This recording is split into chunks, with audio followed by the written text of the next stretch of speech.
arm up there. Stop this. Grab his arm. Alberto clearly sending a signal to everybody in the locker room. Come on, let's get in there. There's no going back.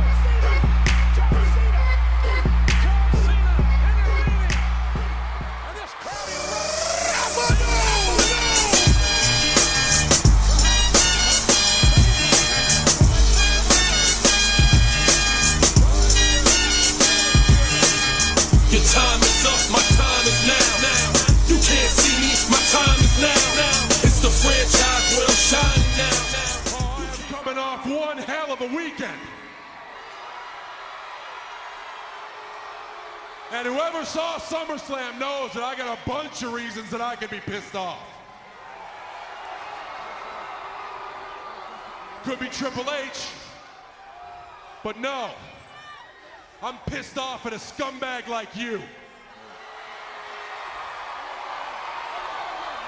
Because after two guys, John Cena and CM Punk, leave everything in the ring to try to give every single bit of integrity to that WWE Championship, what do?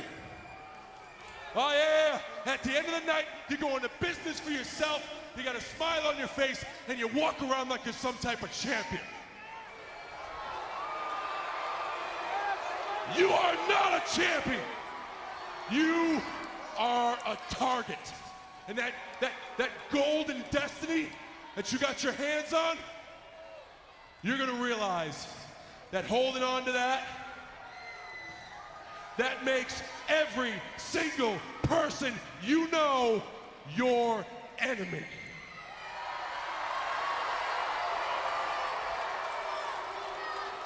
And a guy like CM Punk, he earned the right to be called champion. You cashed in a briefcase and you got lucky.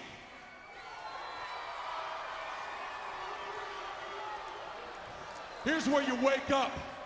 You're gonna eventually have to defend that WWE Championship. And if it's against me, you ain't gonna be so lucky.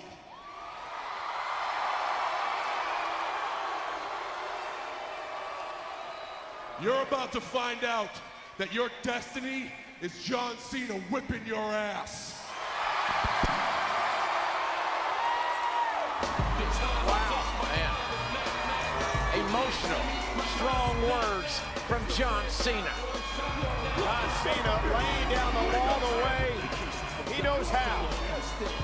What a night this has been. John Cena has his sights set on the WWE title as we wish you good night from San Diego.